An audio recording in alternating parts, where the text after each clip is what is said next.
Welcome. I'm Glenn Anderson with the Olympia Fellowship of Reconciliation.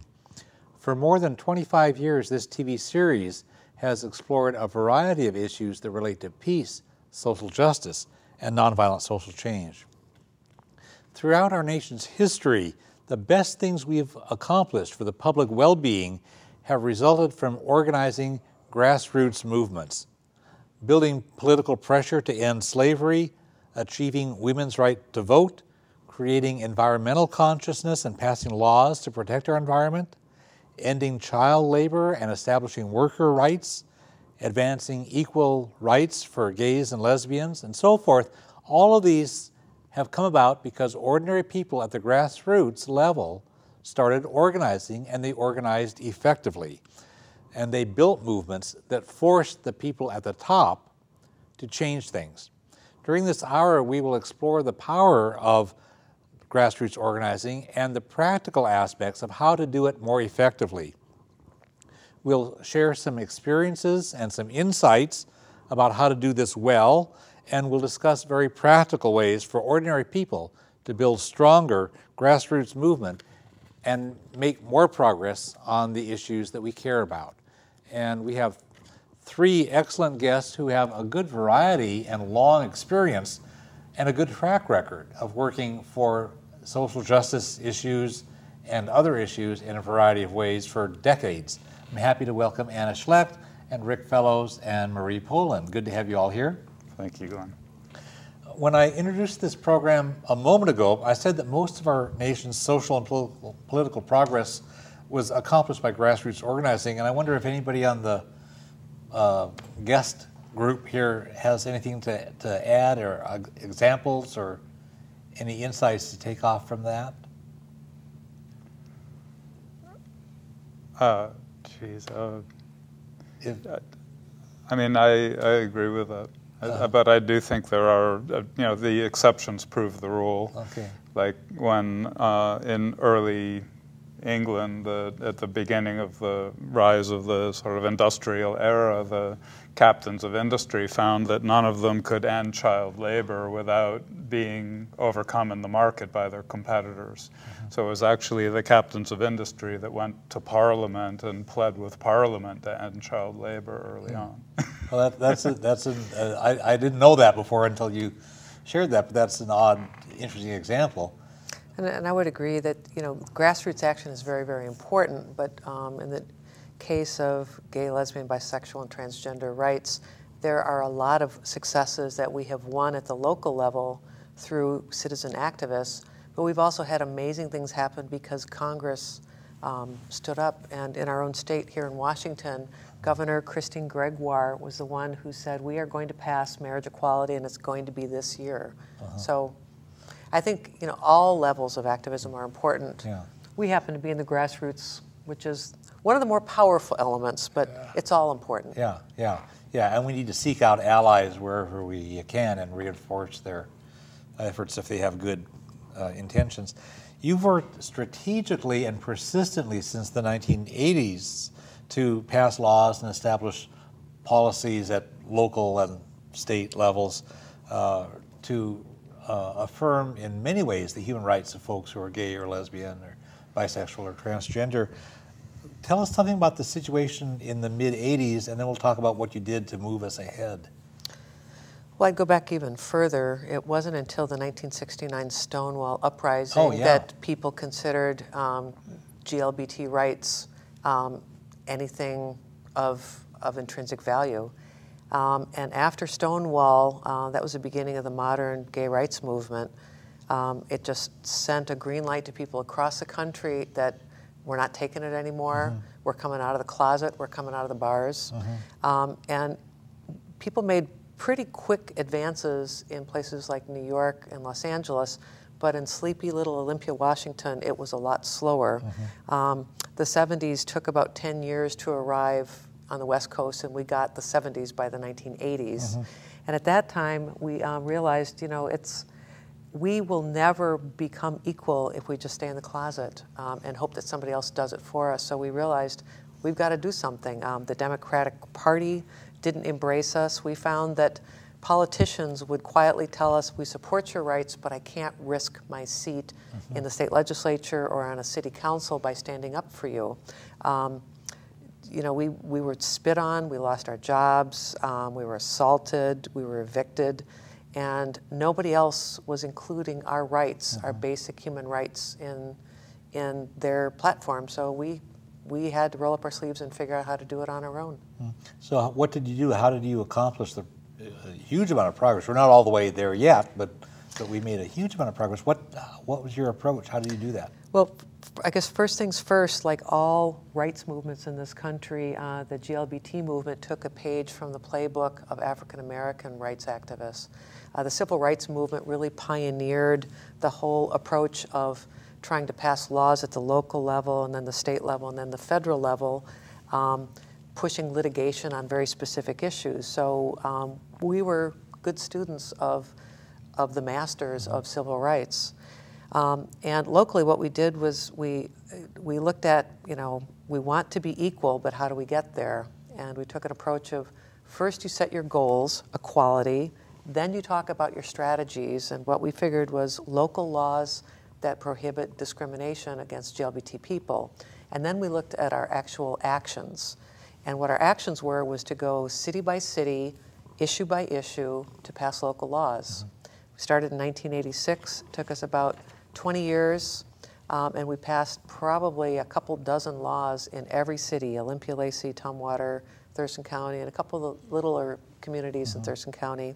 And ultimately, those small city laws served as a platform to support the 2007 equal rights law at the state, which is enshrined as the Cal Anderson Memorial Civil Rights Bill after the late Senator Cal Anderson, the first openly gay elected official in Washington State. So there are a lot of models and examples in there. If you learn from the civil rights movement, that's something. If people discovered empowerment by coming out of the closet instead of being hidden and oppressed, and when Cal came out and other legislators at various levels, including the federal now, have come out as gay openly and proud, and you work on the pride thing. All of these are strategic ways of moving it ahead. And thank you, Glenn. That's actually one of the really key things was coming out. Cal came out in the late 80s. I was probably one of the most out people because I worked someplace I couldn't be fired. I owned a home and couldn't be evicted. I knew people, and I felt pretty sure that I wouldn't be killed. And frankly, that was the calculus we had to figure on who could be out. But we started in 1986, and by 2006, we pretty much laid the foundation. So setting clear and realistic goals for what we want to accomplish is crucial. And I know, Marie, you've given a lot of thought to that goal-setting process, and you've practiced that in grassroots organizing. Tell us something about setting clear goals. Well, I feel that if you really can focus on what the mission is of what you're wanting to accomplish, right? So what is it that you're wanting to create? And not only that, but what can we put out there that feels good to us, that actually is something we want to work toward and that other people might get excited about working toward? You know, what are the values behind it? And really put that into the mission and goals of what it is that you're wanting to accomplish, so that you can really create more excitement behind it. So you're talking about something where the goal is clear and it's something that you want instead of organizing against what you don't want. So there's a goal out there, and people can be excited about working toward that goal. Yeah. And it's clear, and then it's clear enough so people will know when we get there, rather than something vague where it's not tangible. Definitely, and people will be able to gravitate toward it, hopefully, because of it being something that we want to work toward.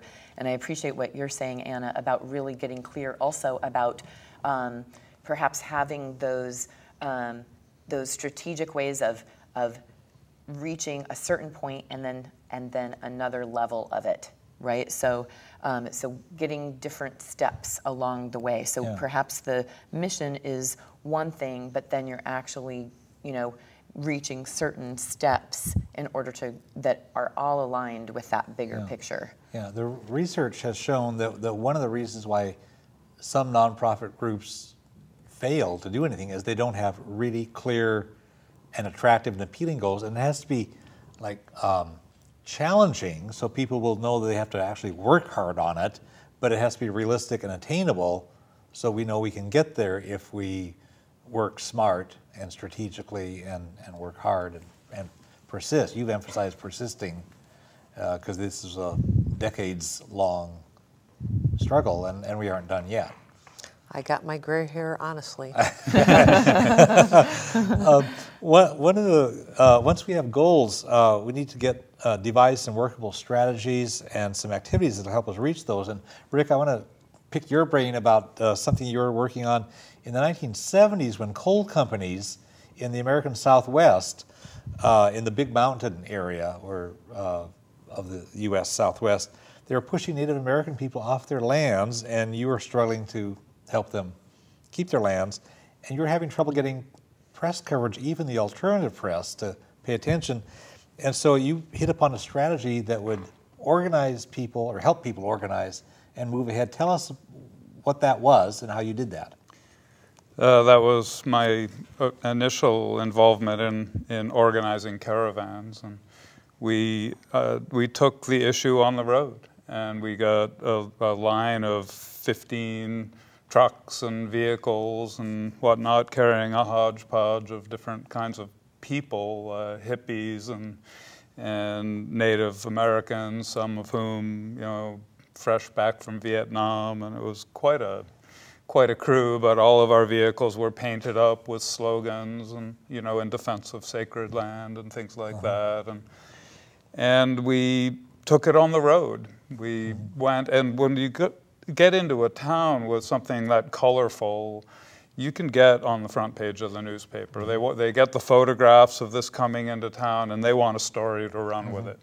So in every town we went through, we found that we were getting local press. Yeah. So, and it was also very effective because we were able to bring together people that had historically worked on Native American issues with people that were on lists that we got from groups, Greenpeace and Central America groups, etc. And so we were able to get a crowd in each city.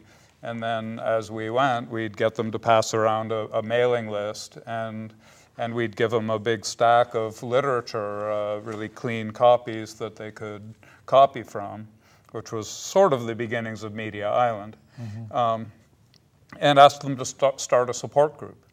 And so that first caravan to Big Mountain, within a very short period of time, there jumped from being like 3 support groups around the issue in Flagstaff and Bay Area and Olympia. And then there was support groups up and down the whole West Coast. And that was 1984. Within a year, there were support groups all up and down the East Coast. And it was not long before there were support groups in South Africa, India, Germany, Japan, and by 1986 we had 700 people from around the world that showed up down there at Big Mountain to witness against a forced relocation of those grandmothers. So that's some of the early organizing on coal-related issues that people are hot about now because of climate, but you did a grassrootsy thing and you pulled in different constituencies, like say Vietnam vets, Native Americans, people who had a Central America solidarity orientation and so forth. So you pulled different constituencies, you did something creative, colorful, and you hustled at the local level to generate very grassrootsy coverage and involvement. And then you left behind support groups that would carry on the struggle. So you did a whole lot of very clever and strategic work. I don't know how conscious you were of all of that at that time. We just saw those. It worked. We saw those grandmothers, and they couldn't speak English, and they're crying, and it was so compelling, and we were just, how do we do something about it? So that was really, what we came up with. Yeah, and you've done step-by-step work going from issue to issue. You mentioned this a bit. Is there anything else you want to say about step-by-step work for, say, domestic partnership, leading their marriage or other aspects? I'd say that, you know, like anything that you do in life, you have to start as a beginner and move towards building skills. It's like I'm a lap swimmer, and it wasn't like my dad threw me in a pool and said, all right, you're going to be an Olympic lap swimmer. I learned the doggy paddle, and then I learned how to hold my breath, and eventually I started doing kind of a freestyle, and I'm a pretty good swimmer. In a very similar way, when we started looking at passing GLBT rights laws in Thurston County area, we met with Olympia officials, and at that time they were the closest thing to supportive people that we had. And even they were kind of scared, like, oh gosh, if you bring this forward, it's going to be a firestorm of controversy. And we started with a very basic issue, non-discrimination in employment practice and service delivery. It was very controversial. Several faith communities brought church bus loads of people to oppose it, and it was a very contentious hearing. And I remember like my eureka moment when I saw somebody out of the corner of my eye that had a collar, and I thought, he's part of the opposition. And I looked at him and I realized, I saw what he had in writing and that he was there as a supporter, and I realized, wow, this is about building bridges and, you know, building alliances and moving forward. But we started with that first issue, and then we expanded to hate crimes. Then we started looking at more broad-based laws or policies that would affect a broader range of the GLBT community, like a domestic partner registry. But we took it sort of step by step and used it as a way for the community to have a conversation about our values. And it was a little controversial. There were some people that just wanted to do a slam dunk and have kind of like the whole full meal deal in place at once. But you don't change people's hearts and minds by slamming laws down on books. You engage with your community, you listen to what they're afraid of, you discuss, you know, you share who you are, why equality is important to you, and you take it slow and you have patience, and you eventually build towards the kind of society that is based on equality. Yeah, if you have a good strategy, you can wait it out because you know that you're making progress. You don't win something all at once. You know, if you sign up for college, you don't say, well, geez, I've been here in college for 2 months already. Why don't I have my degree? It'd be cheaper, though, wouldn't it? It'd be a lot cheaper, yeah.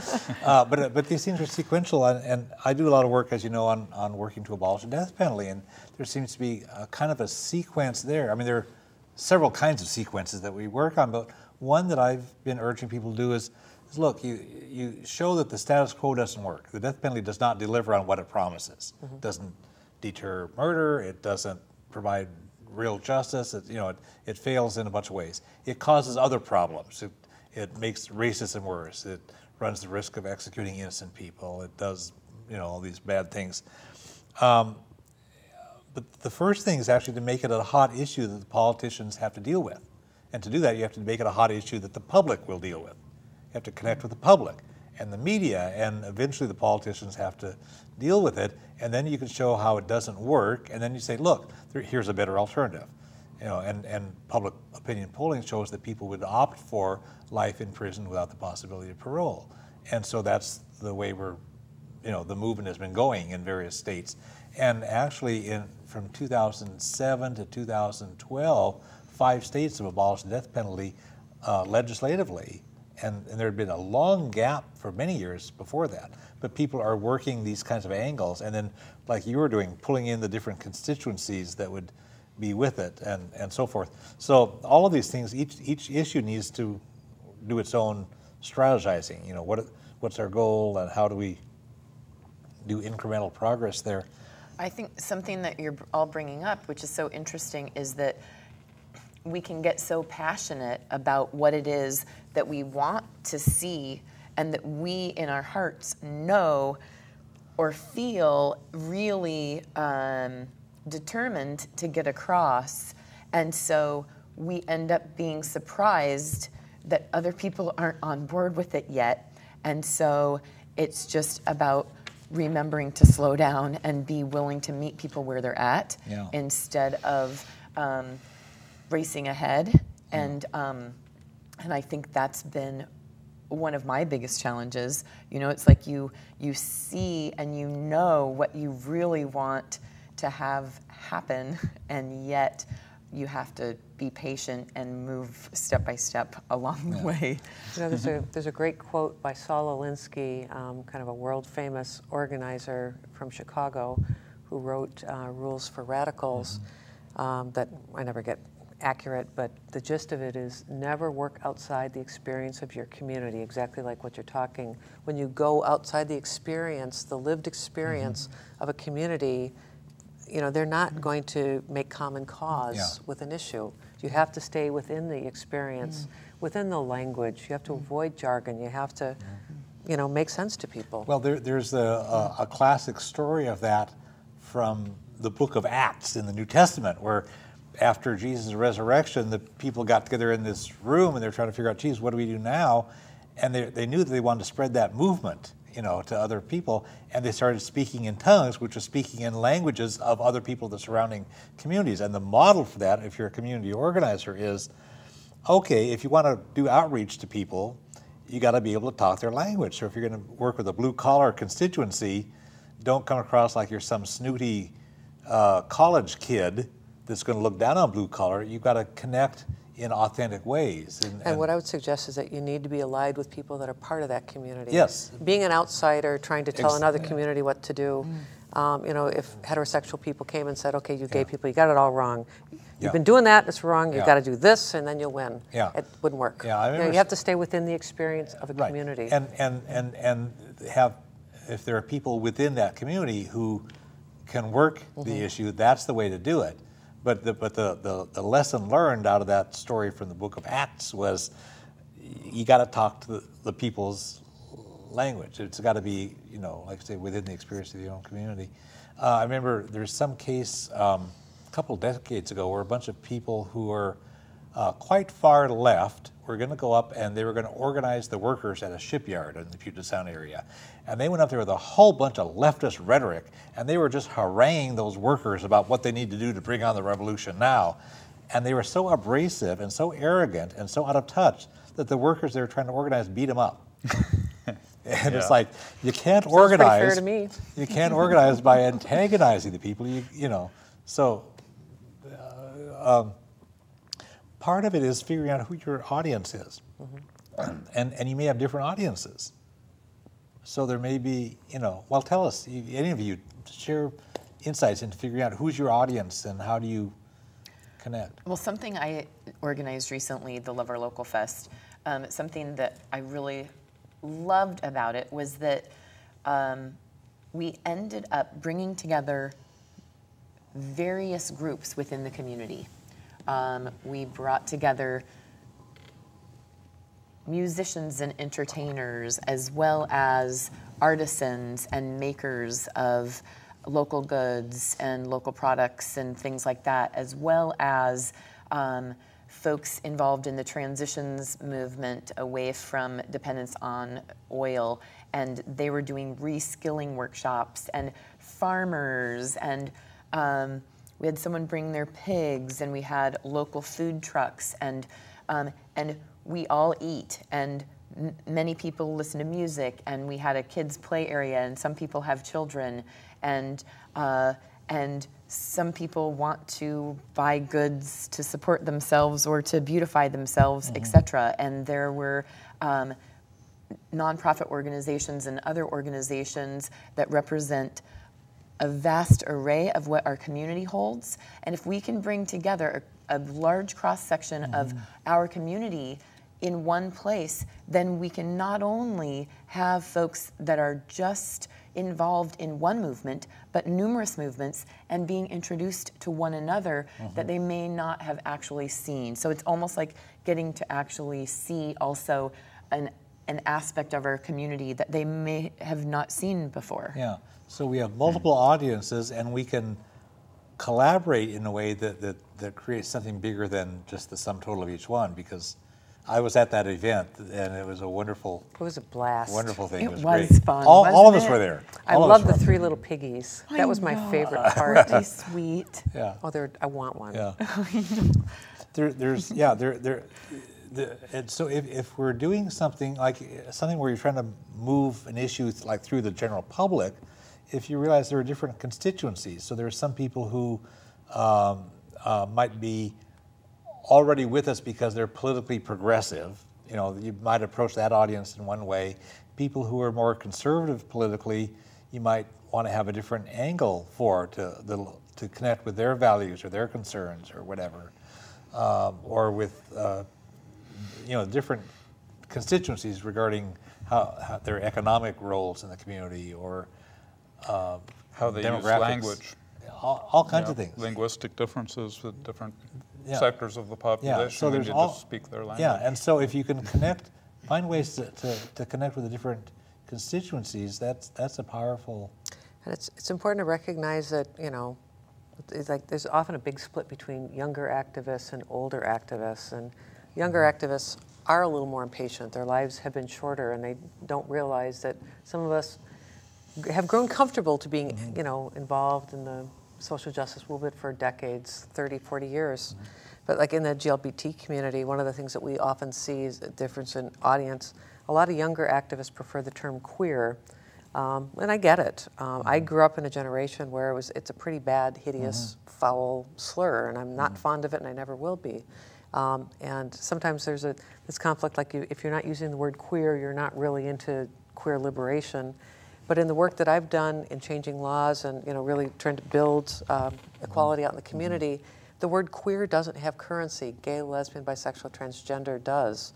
And, you know, I think sometimes people use words or strategies like a battering ram, and I'm going to just batter you until you agree with me. It's like, bam. Do you understand what I'm saying? Bam. Are you sure? Yeah. And, you know, it's like when you draw a line that divides, people are going to stay on the other side. Yeah. I'm really big on, like, how can we draw a bigger circle that includes everyone? What language, what organizing strategies, you know, what brings us together? Yeah, and we talked about some flexibility in these kinds of things, and also you want to make sure that we don't antagonize somebody that we're trying to organize. Some years ago, locally, there was an effort by some folks to get the public to be urging better bus transportation, better funding for the local bus system and stuff. And so they were going to have a rally, and it was going to be on the edge of the Capitol campus near the Tivoli Fountain. And they were getting like bus passengers, and you know who takes the bus? It's a range of people, including me, you including people even older than you, and people with disabilities and poor people and people who, in many cases, can't take a lot of risks because they're already kind of vulnerable. So these folks organized this rally, and then the organizers thought, let's be really radical and go out and occupy the street. And they went out and they tried to get these people that they had invited to this rally to go out and do something totally different, totally outside their comfort zone, and that would have actually been at risk for them. And I heard about this afterwards. I wasn't there, but I heard about this afterwards, and I knew somebody who had organized this, and I called him on the phone. And I said, you know, you're doing a disservice to these people that you're trying to build a relationship with. How are you going to get them to come back and work with your group again if you disrespect their safety? And here's the thing, they may not have heard you. I'm presuming they were younger activists. If yes. you give it, you know, maturity is something that you earn. You don't receive wisdom. You know, I probably was guilty of a lot of those things that I will not admit here today. Well, but it takes time to reflect on those big mistakes. Yeah, this fellow got the message. This fellow got the message. We talked it through. I mean, we had a better conversation than the thumbnail summary I gave just here. But I talked to the guy, and he understood, you know, this is a tactical blunder on his part to invite people out and then shift the agenda into something that was beyond the comfort zone of the people that he had invited out. So he got that message. Right. But that's a mistake that some people do. It's a bait and switch. You invite people to a peaceful, nonviolent event, and then suddenly people start breaking windows or something like that. And you know, that is a political tactic, but when you're billing an event as something different, it's really not fair to the participants. Exactly, and that's the kind of tactic that the government does to discredit us. I mean, very often those kinds of things are done by the plant from some governmental agency because they know it'll backfire on the activists. So we need to be squeaky clean on this. What else do we have in the way of how to frame issues or how to shape our message in a way that'll connect and not backfire or go off on a different direction. Other ideas from anyone? I think of it a little bit like a soccer field, maybe, that you need backfielders and you need people that are hanging out closer to the goal. And so there's a place for diversity in terms of message and who we try to appeal to and how. But it is, I've worked on a lot of formal campaigns and less formal campaigns. I don't believe in rigidity of message, kind of like what you're saying, Rick. When you have like a one-liner that everybody has to repeat over and over, which is typical of campaigns, people think that they're getting a canned message, and that doesn't work. It has to be authentic. It has to come from your heart. It has to, some of the backfield, some of the forwards, and some of the goalies. But it's important to kind of stick with a single message. It's like, with one of the critiques of a lot of modern marches these days is that you'll have like 150 messages, and it's kind of like, among Jews there's a saying, 2 Jews, 3 opinions, and among leftist activists it's like 2 leftists, 5 strategies or 5 slogans, and I get the democracy part, but you're not communicating. And one of the real successes of the African American civil rights movement is that they were disciplined, they were focused, they stayed on message. The parts of the anti-Vietnam War movement that was really effective was that it was parts of it were really disciplined and focused and stayed on message. And then there was other parts that were really wild and sort of the merry prankster kind of approach with Jerry Rubin and Abby Hoffman. But it is, it's important to be clear and to say the same thing.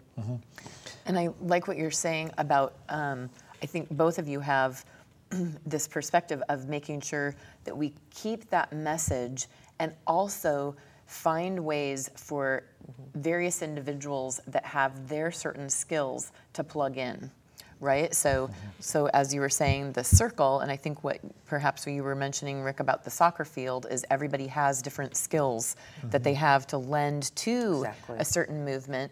And so as long as you know that it's that you're playing this certain type of soccer game and that what the goal is, that everyone gets to contribute what they're good at. It's like the producer of the entertainment at the festival, is good at bringing together entertainers, and the electrician was good at making sure that the electrical, was there, and the food vendors and the artisans and.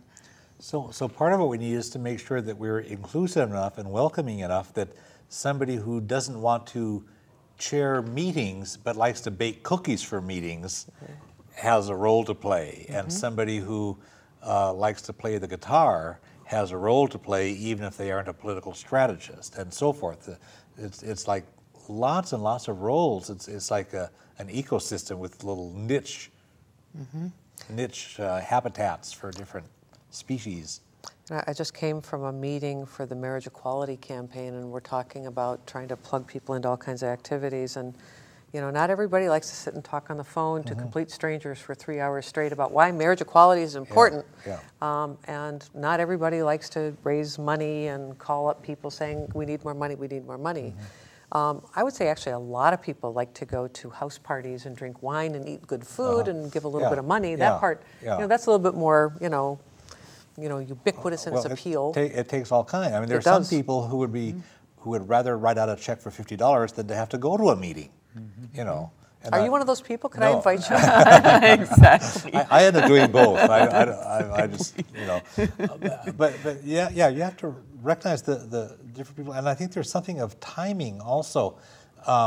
Again, like recognizing your audience. When I was in college, I went to PLU in Tacoma, and Pierce County is really big on the Daffodil Festival in the spring, and they were going to have a big event on campus and crown the Daffodil Queen and the Daffodil princesses and gear up for the big Daffodil Kings? They didn't do that, no. And so anyway, some of us who cared about the Vietnam War went out and were leafleting as people were arriving for that event. And we got a really bad reception. And it occurred to me, here people were not in the frame of mind to learn about napalm and bombing and stuff. They had dressed up to come to this kind of a classy, festive thing, and they were not in a mental frame of mind to hear the message. If we had connected with him at some different time and place, we could have made some progress. But people didn't have the mental space to hear the message. I thought, okay, that's a good lesson here, a lesson learned, to pay attention to the audience and the timing and the place and stuff. I think that just... I think that's one of the reasons I love the work that you do on Buy Local, and I would contrast that with the May Day activists who would encircle, big box stores, and I'm not fond of big box stores. They drive like local lumber yards, local supply houses, local grocery stores out of business. They are destroying the local economy, and all the money they make leaves the community almost immediately. Yep. And as much as I understand the desire to really castigate the really negative impact of the Walmart species of retailer, those kinds of actions really alienate people. Whereas, your Buy Local is like, let's put the focus on what we want. Yeah. And, I tried being a part of the May Day effort early on and said, you'd get a lot farther if you just passed out little leaflets that said, Buy Local, here's why. Buy Local, here's why. Support your local stores, here's why. But it wasn't exciting. Yeah. Nobody wanted to do that. They wanted to take over the intersections. Yeah, when we were preparing for the program, you and I were talking on the phone, and you emphasized organize around what people want, instead of just protest. Instead of just protest. I mean, there's a role in protesting against what we don't want, but you've got to have the positive thing out there. There's a classic thing, a two hands example of what nonviolence is about that Barbara Deming had written about decades ago, and she said there's one hand of nonviolence that says, no, I won't tolerate that violence, or I won't tolerate that injustice, but there's another hand that says, welcome in, let's create a new alternative, let's do something positive, and I'll support this effort. And so there's a role for both, and so often we don't do the hand that welcomes in and says, let's build an alternative together. People are more willing to accept that a problem exists if you can present a solution. They're more likely to see the problem in the context of seeing the solution that's not happening. Right. But there is, maybe there's a third hand where it's, we need both. It's no, and let's build what we want. But the third hand is, like you were saying, Rick, that you have to have room for that diversity of opinion. But, again, it's like, how do we bring more people into the movement? And I do think more people are focused on positive. You would do more against big box predator retailers by doing a Buy Local campaign than you would by having a one-day street closure encampment around, I don't know, Best Buy or whatever they were targeting. Yeah, there are so many. There's so many solutions available if we would look for solutions, and then we can find an array of solutions. And we don't put enough effort, I think, in. And then also for the different constituencies. So like with your Buy Local events and stuff, you can recruit local business people and people who care about the local economy and people who care about environmental stuff instead of hauling crap in all the way from China at great expense to the climate and so forth. I mean, if you look at the constituencies that we want to reach, we can make a lot of win-win situations, but you have to be creative about it. Or like, having a creative way of protesting. Like, one of the things that I loved about the work that you did, Rick, was that it wasn't just organizing like a series of demonstrations all the way down the West Coast against the coal mines. It was having a really powerful visual, get on the bus, join us, get on the bus and work towards, saving, these very important natural resources. Well, and it's a nice twist on that. It's like, join us. Well, it's really positive. And it's solidarity with actual people. So it's like the elders and the people of all ages actually at Big Mountain. That's real people. It's not just an abstract about this nasty coal company in the abstract. It's like, these are real people. These are faces. These are and like I can give you things that you'll take down there, and I know that I think I might have. Well, I guess that was in Nicaragua. group that I gave up my old tool belt and tools to, but like, you know, something I no longer need, I could give it to you and you would take it. Well, and you've been and I would know that it would do a lot of good. It's very positive. And you've been doing caravans. How many caravans have you done? You've done to Nicaragua and other parts of Central America, Cuba a whole bunch of times? You did the Nicaragua caravans too, right? We did caravans to Nicaragua every year from 1988 until just a few years ago. So a lot of caravans went to Nicaragua. We've done 23 to Cuba. I think we did 17 to Chiapas and 6 to El Salvador, 3 to Guatemala. And the later caravans to Nicaragua also went to Honduras. So that's when I gave you tools, I think. I remember that. So it's something like 60 caravans. But it's the power, and people love it. You know, the community comes out to hear what's going on and to their send-off events and welcome back events. And I mean, it's become a community institution. It's a really awesome thing when you see people, you know, driving trucks and buses and getting them through all these borders down there. It's just, and all the mechanics involved and all the logistics, and it's such an awesome, you know, assemblage of skills and experiences that people come back and they, you know, they get other people to go, and it's always referred to as a life-changing experience. So that's one of the great features about this is when we were talking on the phone and I was asking, how do you get volunteers and stuff? And you said if they have a good experience, they'll tell people about it. And word of mouth is always the best publicity. And then tell us also about how you manage the complexities of, you got logistical decisions and planning, and then you have the kind of the political message. And tell us how you work with the volunteers on those kinds of things.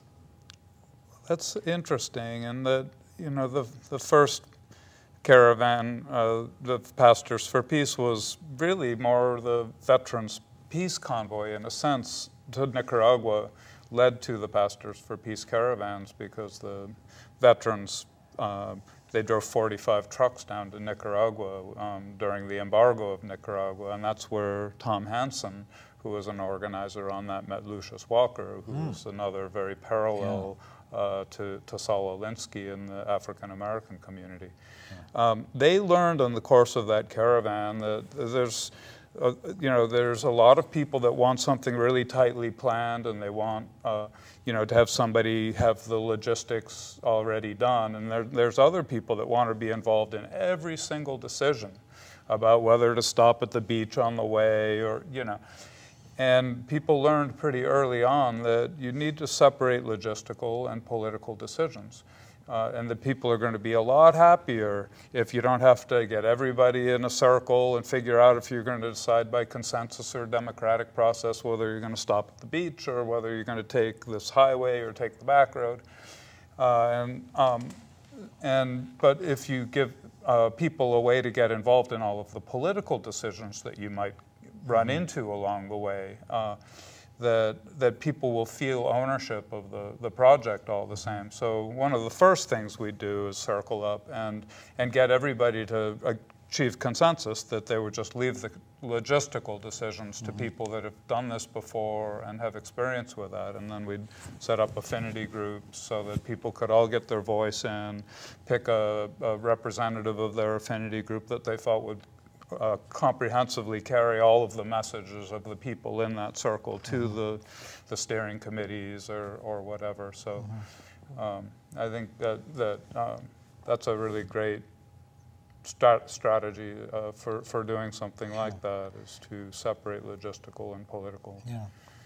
And again, like we said, there's some people who like to do one kind of thing and some another, but it may be that a lot of people would be relieved not to have to decide some detail that would be more than what they would need.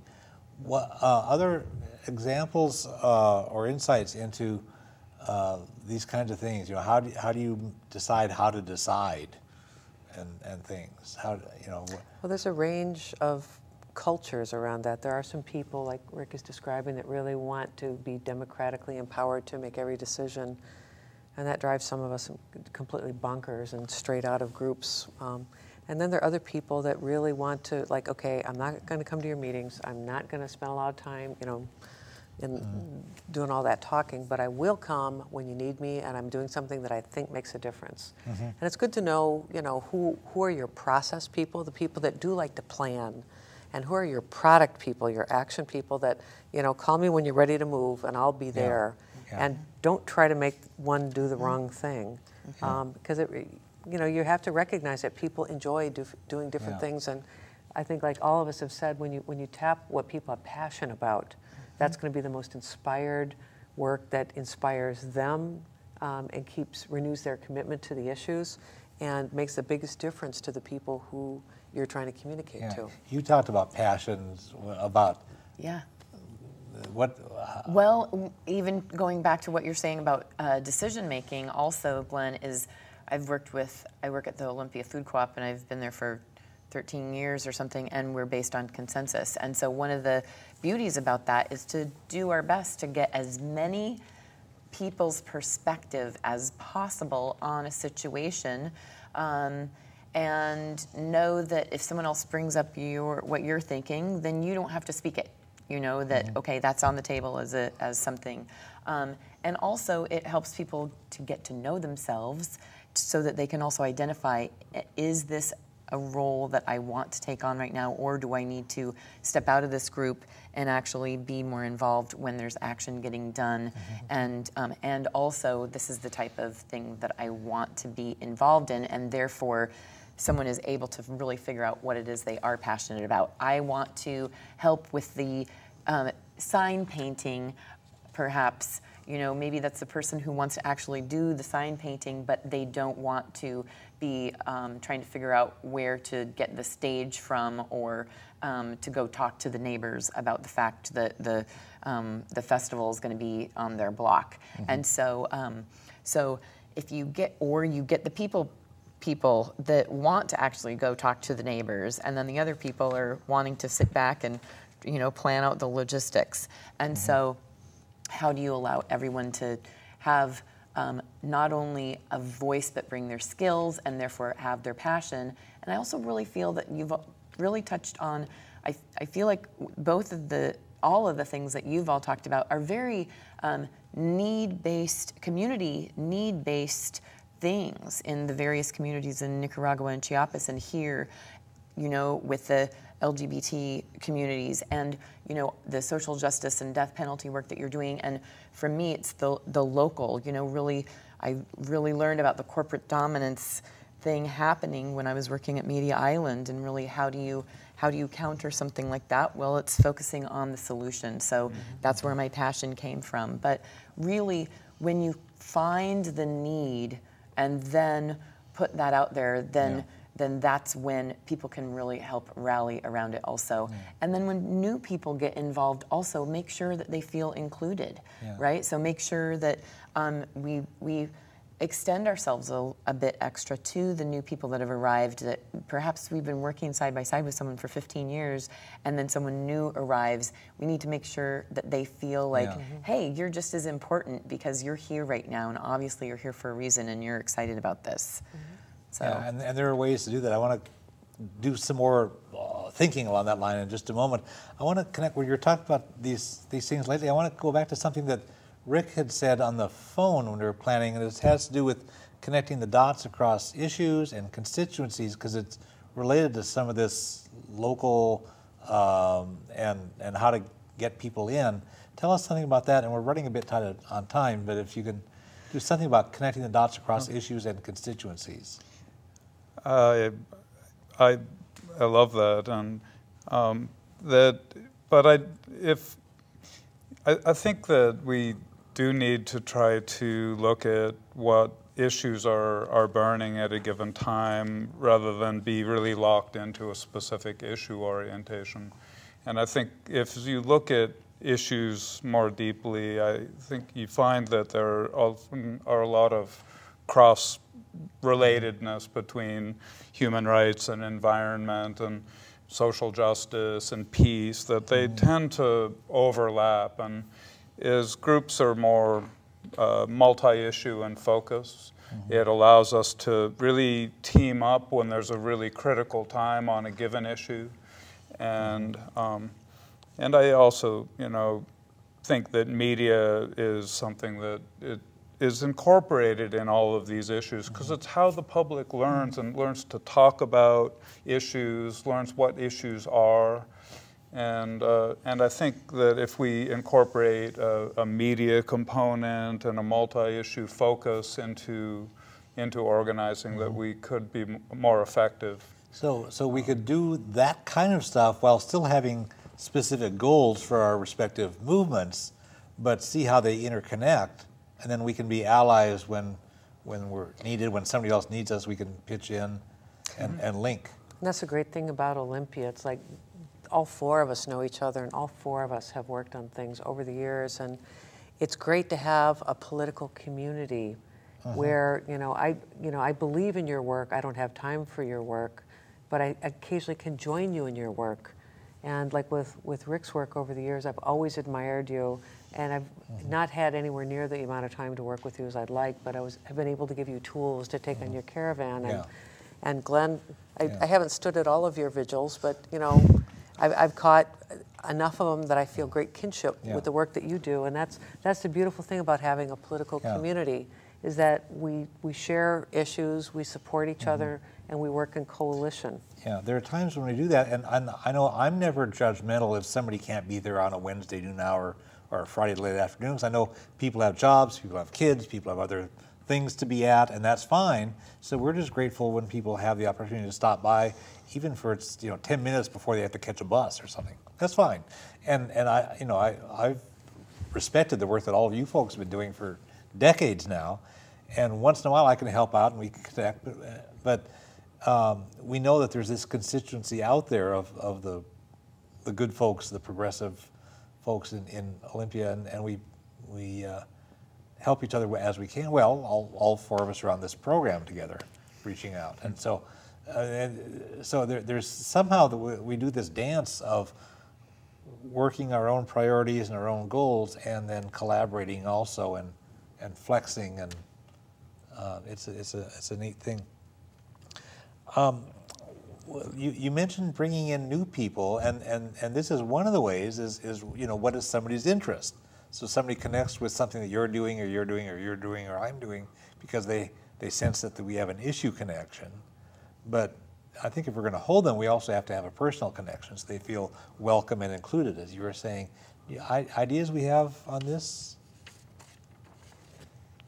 Well, I think really talking to the person about what got them interested in the group, and perhaps it's that they have certain skills that they want to give and they already know that, or maybe they don't know what they want to give yet, but they are just there and they're welcome to be there, and also making sure that we can, especially if they don't feel comfortable sharing right away, because there's already some camaraderie between the folks that are there, really reaching out and making sure to ask them.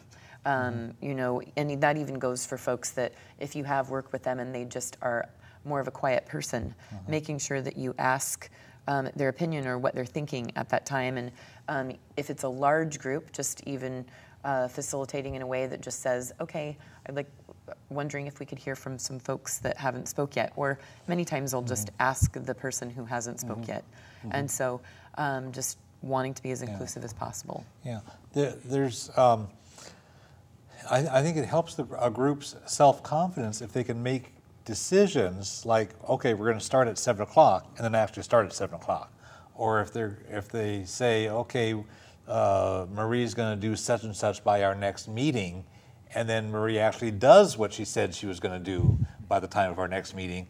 And so there are ways of this where we show that we value ourselves with some self-respect and include people, and so people know this is a group that has a positive self-image and can actually produce and deliver on what it says it'll do. And then people can find a home there, as opposed to going to some group that fumbles around and doesn't follow through and isn't clear. I could just make a pitch for not so much fumbling around, but recognizing that there are people that are drawn to this work that are really learning how to do the work, and they may make mistakes. They may not be able to deliver. And I've been in lots of groups where I've been just really frustrated, or other people have been really frustrated because somebody said they're going to do something and then they don't. Yeah. And, you know, especially like in the LGBT rights movement and the women's movement, you know, for a lot of people, becoming politically active is a big part of their self-actualization. And we all, you know, we all make missteps. I can remember the faces and the looks of disappointment when I was a young activist and I screwed things up. I don't want to admit where and when, but a lot of my I was one of the first staffers at the food co-op, and there would be things around the politics of food that I said I would do and I didn't do very well, or I didn't do at all. And I remembered that it was just so hard not to measure up. I think we have to recognize that people, you know, may not be as skilled as you are with, you know, you're an amazing auto mechanic. You can talk to anybody. You can bring together these caravans and, you know, go across so many cultural lines and make those contacts. And you, Marie, can talk to people all over the political spectrum, and not everybody can do that. And we need to make space and mentor and let people practice. And have a sense of grace and forgiveness and inclusiveness and welcoming. I want to just wrap up because we're really, really tight on time, and thank all the folks who've been helping. Anna Schlecht and Rick Fellows and Marie Poland have all been, we had so much that we could have said, and we got into a lot of it, but there's more to go, maybe for some other program, who knows. I want to thank all three of our guests. I want to thank the folks who've been watching.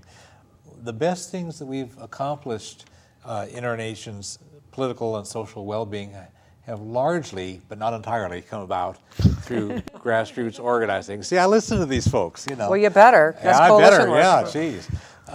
So if we were more skilled at grassroots organizing, we could make even more progress on the issues that we care about. Former Speaker of the U.S. House of Representatives, Tip O'Neill, said, all politics is local. So that's a great starting point. And you practice that in your work. You do that in your work. And you make local in all kinds of places as you move through them. Local. That's right. So there are lots of ways to help out. There are lots of efforts that can use our help. And you can get information about a wide variety of issues that relate to peace and social justice and nonviolent social change by contacting the Olympia Fellowship of Reconciliation at 360-491-9093 or www.olympiafor.org. We're all one human family and we all share one planet. We can create a better world, but we all have to work at it. And the world needs the various ways that you can help. Thanks.